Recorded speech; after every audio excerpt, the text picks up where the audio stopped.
Principle 59. Networking small groups of believers.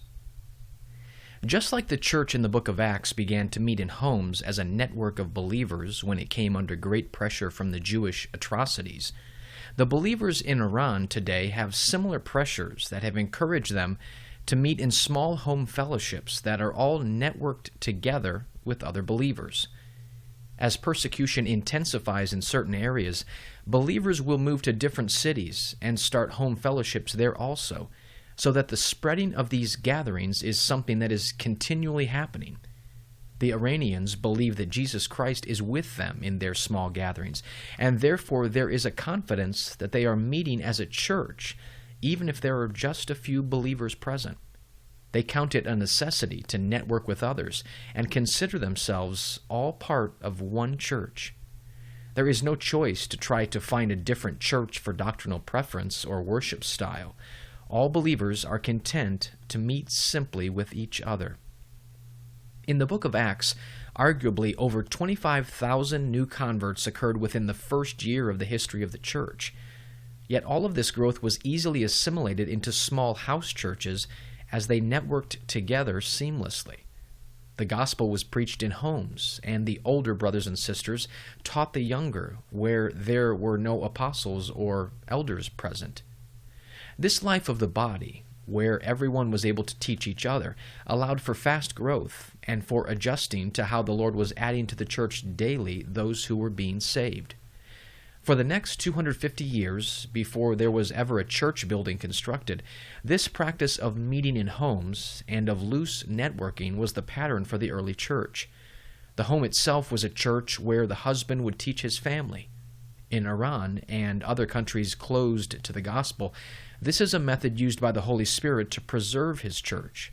It is noteworthy that Jesus himself primarily ministered in homes during his 3 years of public ministry. And not surprisingly, the Lord taught his disciples to also use private homes in their ministries also. The same was true of the early church apostles. There is a great vacuum in the lives of the people of Iran. 80% of the younger generation is dissatisfied with the fundamentalism of Islam, which cannot meet their deepest needs. They are searching for real answers for the problems in their lives. Most young Iranians do not adhere to the Islamic faith. When they choose Jesus Christ, they know they have chosen eternity in heaven, but they realize they must forsake all in this earthly life. The great gospel of God, given through his Son Jesus Christ, is recognized as worth leaving all behind and, if necessary, losing one's life. There is no in-between. It is a total commitment of taking up their cross and following Jesus, becoming a living sacrifice.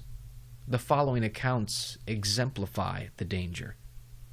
A house church was raided by security forces on Friday, October 12, 2012, in the city of Shiraz in Fars province, Iran.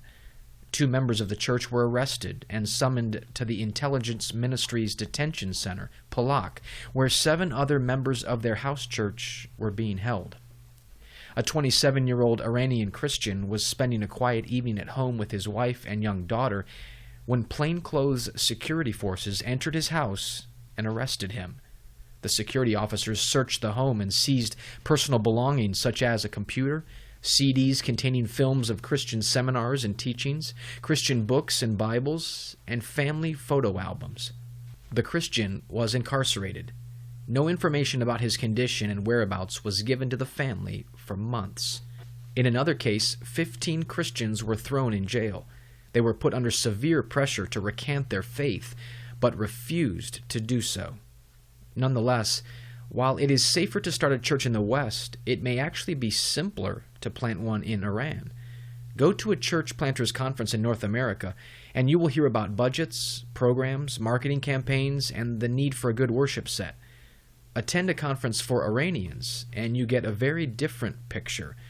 They'll start talking about sharing Christ with friends and family, gathering new believers for a weekly Bible teaching and fellowship, and then encouraging and praying with them to go and share with their friends and family. We can follow their example by starting small fellowships under the headship of Jesus Christ in the same way as our Iranian brothers and sisters.